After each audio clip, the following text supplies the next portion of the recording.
Assalamualaikum warahmatullahi wabarakatuh. Perkenalkan, nama saya Tony Songgutom dari SMA Negeri 7 Depok, kelas 10 6. Di sini saya akan membahas materi ekonomi bab 6, yaitu Bank Sentral. Bank Sentral. Bank Sentral atau bank pusat di suatu negara pada umumnya adalah sebuah instansi yang bertanggung jawab atas kebijakan moneter di wilayah negara tersebut.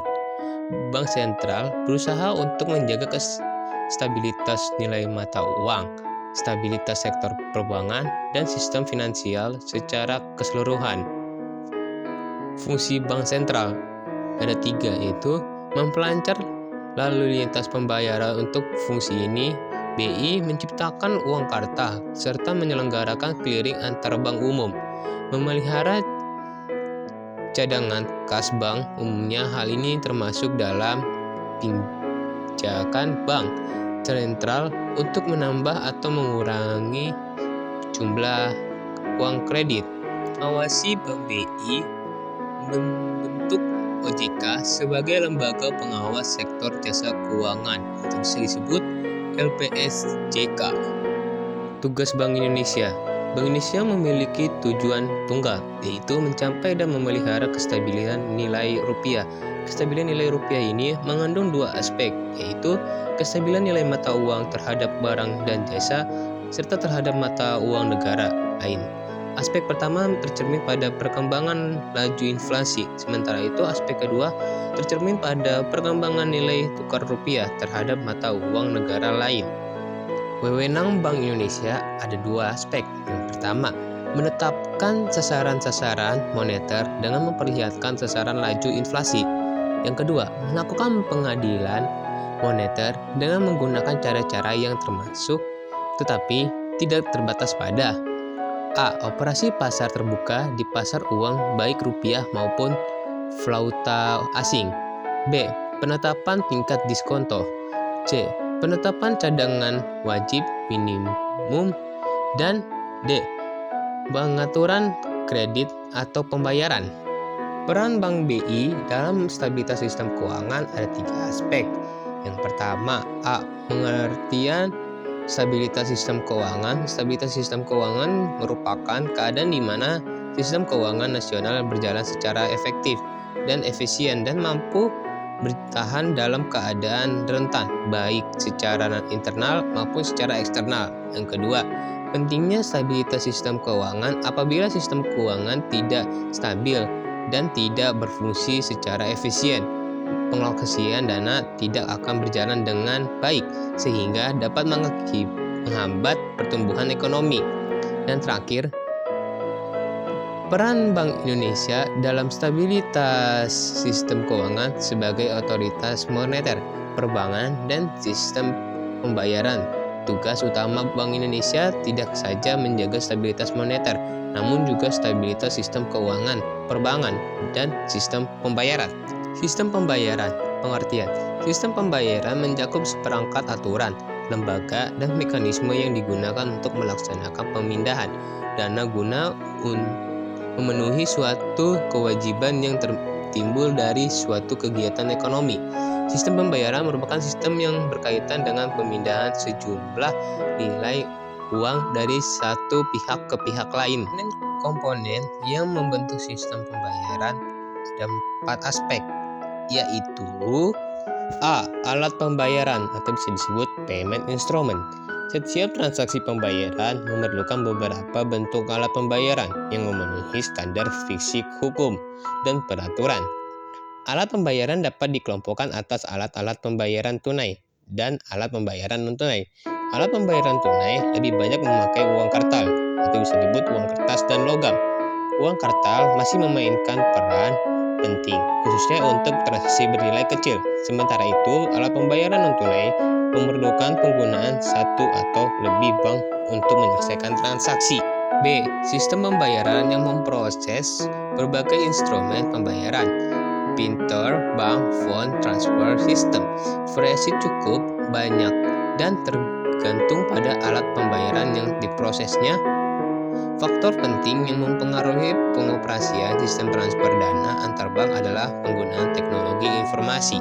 C. Lembaga yang memproses sistem Payment System Operator. 1. Bank Indonesia menggunakan sistem BI-RTGS dan SKNBI dengan antara bank untuk high vol transfer, settlement clearing BI, settlement clearing pasar modal, settlement clearing switch company, settlement surat berharga, dan transfer dalam rangka pengolahan dan fisikal.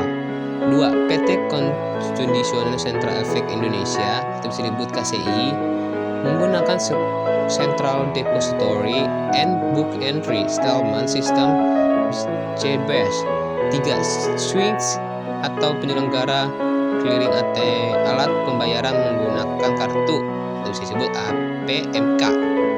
D. Saluran pembayaran delivery channel. 1. Electronic Data Capture EDC yang ada di merchant atau toko untuk membaca transaksi yang dilakukan menggunakan alat pembayaran seperti kartu ATM, debit, kartu kredit.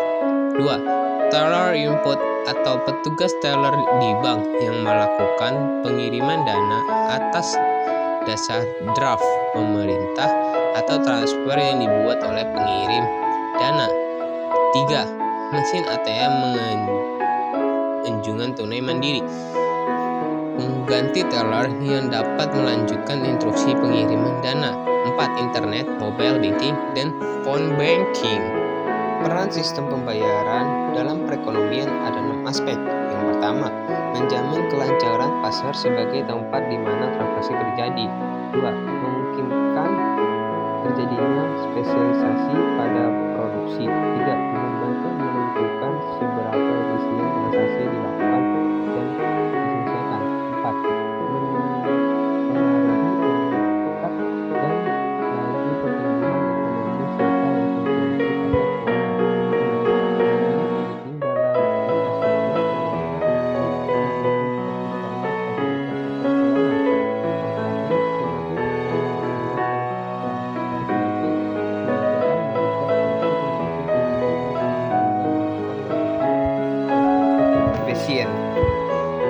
risiko dalam sistem pembayaran dan pengendalian.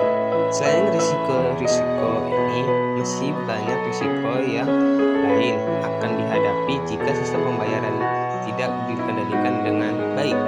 Hal ini menjadi tanggung jawab masing-masing penyelenggara sistem untuk Bank Indonesia yang mempunyai peran sebagai operator, regulator, dan pengguna. Sistem pembayaran mempunyai kewajiban A. Merumuskan dan menciptakan kebijakan baik yang dituangkan dalam bentuk regulasi atau bentuk lainnya. B. Memberikan izin penyelenggaraan sistem pembayaran. C. Konsultasi dan fasilitasi pada penyelenggara sistem pembayaran.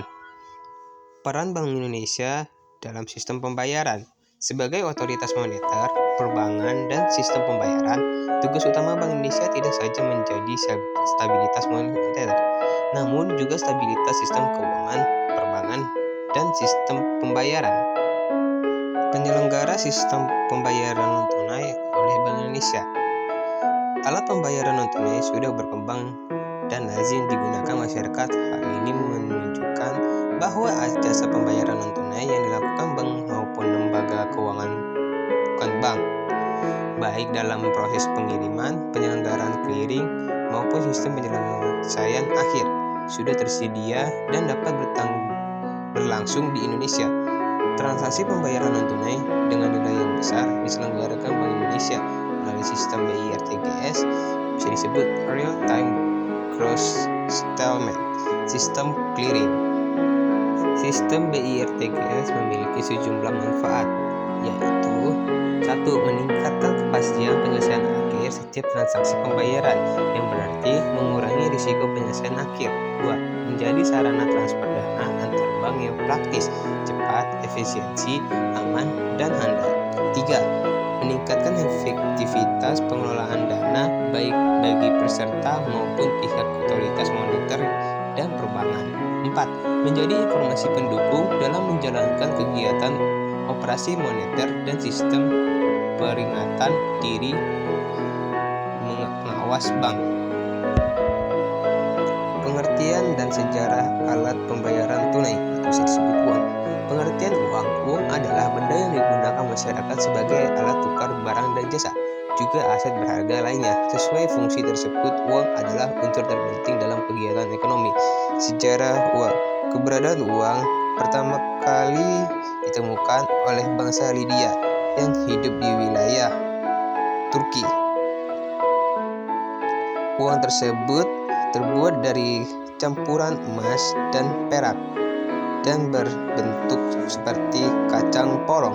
Perbandingan kandungan emas dan perak di dalamnya uang tersebut adalah 75:25 dan menjadi standar. Fungsi, jenis, dan syarat uang serta standar mata uang. Uang memiliki 5 fungsi. Yang pertama, alat tukar. 2. Alat satuan hitung atau pengukur nilai. 3. Standar atau ukuran pembayaran yang ditunda, bisa disebut standard of differential payment. Yang keempat, alat penyimpan kekayaan. Yang kelima, alat pengalih nilai atau kekayaan. Uang memiliki 4 jenis. Yang pertama, jenis uang berdasarkan pihak yang mengeluarkan. 2. Jenis uang berdasarkan bahan uang. 3. Jenis uang berdasarkan negara yang mengeluarkan. 4. Jenis uang berdasarkan nilai uang. Uang memiliki 7 syarat yang harus terpenuhi. Yang pertama, mudah dibawa. Kedua, tahan lama. 3. Dapat dipecah menjadi unit yang lebih kecil. 4. Nilainya stabil. 5. Diterima secara umum. 6. Jumlahnya dapat memenuhi kebutuhan masyarakat serta tidak mudah dipalsukan. 7. Syarat psikologis. Mata uang memiliki 2 standar. Yang pertama, standar logam atau disebut metalik standar. A. Sistem standar tunggal. B. Sistem standar kembar. C. Sistem standar pincang. Yang kedua, standar kertas. Unsur pengaman rupiah ada 2 aspek, yaitu 1. Unsur pengaman yang terbuka. Kebanyakan unsur pengaman adalah yang terbuka dan dapat dilihat dengan mudah oleh masyarakat. 2. Unsur pengaman yang tidak terbuka. Pendeteksian unsur pengaman yang tidak terbuka hanya dapat dilakukan dengan mesin yang memiliki sensor dengan tingkat kepastian dan kecepatan yang cukup tinggi untuk mengetahui unsur pengaman tersebut. Dalam melakukan pemilihan unsur pengaman uang kertas, pada umumnya ada 2 hal utama yang dipertimbangkan. Yang pertama, semakin besar nominal pecahan, semakin diperlukan unsur pengaman uang lebih baik, kompleks, dan canggih. 2. Unsur pengaman yang dipilih didasarkan pada hasil penelitian dan pertimbangan perkembangan teknologi. Sistem moneter.